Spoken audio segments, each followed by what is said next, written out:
સરકારમાં મંત્રી અને ભાજપના કદ્દાવર નેતા એવા અર્જુન મોઢવાડિયાના ખુદના ગામમાં ગાબડું પાડી તાલુકા પંચાયત જીતનાર એવા આમ આદમી પાર્ટીના નેતા ઉપર પોલીસ ફરિયાદ દાખલ કરવામાં આવી છે। હવે આમ આદમી પાર્ટીનો એવો આરોપ છે કે આ પોલીસ ફરિયાદ એટલે દાખલ કરવામાં આવી છે કારણ કે તેઓ ભ્રષ્ટાચાર સામે અવાજ ઉઠાવતા હતા। હવે આખી ઘટના શું છે અને કયા નેતા ઉપર પોલીસ ફરિયાદ દાખલ થઈ છે તમામ વિશે વિગતે ચર્ચા કરવી છે। નમસ્કાર, તમે જોઈ રહ્યા છો ચક્રવાત ન્યૂઝ, હું આપની સાથે હેમંત।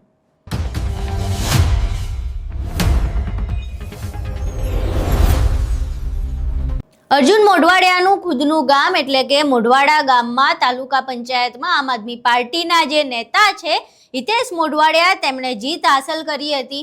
હવે જીત હાંસલ કર્યા બાદ તેમના ઉપર પોલીસ ફરિયાદ દાખલ કરવામાં આવી છે। અત્યારે આમ આદમી પાર્ટીના નેતા પ્રવીણ રામનો એવો આરોપ છે કે હિતેશ મોઢવાડિયા પર પોલીસ ફરિયાદ એટલે દાખલ કરવામાં આવી છે કારણ કે તાલુકા પંચાયતમાં જે ભ્રષ્ટાચાર થતો હતો તેને લઈને તેઓ રજૂઆત કરતા હતા, ફરિયાદ કરતા હતા। હવે આ ફરિયાદ સાંભળવાની બદલે ઊંધી એમના માથે જ પોલીસ ફરિયાદ દાખલ કરી દેવામાં આવી છે। હવે આખી ઘટના વિશે આમ આદમી પાર્ટીના નેતા પ્રવીણ રામ શું કહી રહ્યા છે પહેલા એ સાંભળીએ।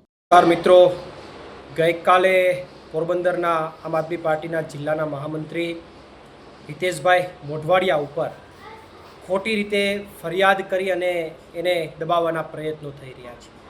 હિતેશભાઈ મોઢવાડિયા એ મંત્રીના ગામ મોઢવાડાની અંદર તાલુકા પંચાયત જીતેલા સદસ્ય છે અને જ્યારે પોતે જીતેલા સદસ્ય હોય અને વિપક્ષની અંદર હોય ત્યારે ક્યાંય ખરાબ કામ થતું હોય, ખોટું કામ થતું હોય તો એનો વિરોધ કરવો એ એમની ફરજ છે અને ફરજના ભાગરૂપે હિતેશભાઈ મોઢવાડિયાએ એ જે કંઈ રસ્તાનું કામ હતું એ યોગ્ય નહોતું થતું એટલા માટે મામલતદારને લેખિતમાં અરજી કરેલી, લાઈવ થઈ અને પ્રજાને જાગૃત કરેલી અને ત્યારે આ કામ સુધારવાની જગ્યાએ અને તંત્રએ એક કોન્ટ્રાક્ટરને કામ સારું કરવાના આદેશ આપવાની જગ્યાએ એ લોકોએ આખી વાત ઉલટાવી અને હિતેશભાઈ મોઢવાડિયા ઉપર ખોટી ફરિયાદ કરી કે આ અમને ધાક ધમકી કરે છે, અમારી પાસેથી પૈસા ઉઘરાવે છે।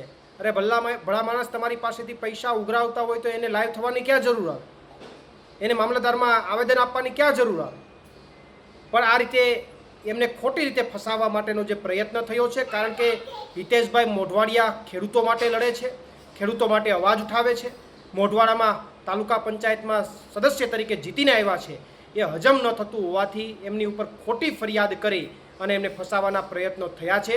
હિતેશ મોઢવાડિયા હારવાના નથી, લડવાના છે અને આમ આદમી પાર્ટી એમની સાથે છે અને ટૂંક સમયમાં જ એ આ સત્યની જે લડાઈ છે એની અંદર જીતીને બહાર આવશે અને ફરીથી પોતાની લડાઈ ચાલુ રાખશે અને જે ભ્રષ્ટાચાર થાય છે, જે ખોટી વાતો થાય છે એને ચોક્કસથી જનતા સમક્ષ ખુલ્લી મૂકશે।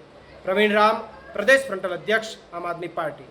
અહીં તમે પ્રવીણ રામને સાંભળ્યા જેમાં તેઓ હિતેશ મોઢવાડિયાનો બચાવ કરી રહ્યા છે અને એવો દાવો કરી રહ્યા છે કે આ જે પોલીસ ફરિયાદ દાખલ કરવામાં આવી છે ખોટી રીતે દાખલ કરવામાં આવી છે ને આ પ્રકારે તેમના ઉપર પોલીસ ફરિયાદ ન થવી જોઈએ। તેઓ ભ્રષ્ટાચાર વિશે વાત કરતા હતા, ભ્રષ્ટાચારને અટકાવવા માટેના મુદ્દા ઉઠાવતા હતા તો તેમની ઉપર આ પ્રકારે ઊંધી એફઆઈઆર કરવી એ એક મોટું ષડયંત્ર છે। આ સિવાય તેમણે એવું પણ કહ્યું કે ભલે હિતેશ મોઢવાડિયા ઉપર ગમે એટલી પોલીસ ફરિયાદ દાખલ કરવામાં આવે, ગમે એ પગલાં ભરવામાં આવે, પરંતુ હિતેશ મોઢવાડિયા એક નીડર નેતા છે અને ભ્રષ્ટાચાર સામે તેઓ લડતા રહેશે અને તેમની ઉપર ફરિયાદ દાખલ થશે તોય તેઓ હાર માનવાના નથી। આ સિવાય આમ આદમી પાર્ટી હિતેશ મોઢવાડિયાની સાથે છે અને તેમને જરૂર પડે એ બધી જ મદદ કરવા પણ તૈયાર છે। અહીં તમે પ્રવીણ રામ જે પ્રમાણે વાત કરી રહ્યા છે એ પણ સાંભળ્યું અને આખી ઘટના શું છે એ પણ સાંભળી। હવે આ ઘટના બાદ તમને શું લાગે છે પ્રવીણ રામે જે આરોપ લગાવ્યા છે એ કેટલા સાચા હોઈ શકે છે અને શું ભ્રષ્ટાચાર સામે અવાજ ઉઠાવવાના કારણે તેમની સામે પોલીસ ફરિયાદ દાખલ થઈ હશે? આખી ઘટનાને લઈને, હિતેશ મોઢવાડિયાને લઈને તમારા મંતવ્યો અમને કોમેન્ટ બોક્સમાં જરૂર જણાવજો। વિડીયો પસંદ આવ્યો હોય તો વિડીયોને લાઇક કરજો, શેર કરજો અને અમારી ચેનલને સબસ્ક્રાઇબ કરવાનું ભૂલશો નહીં। નમસ્કાર।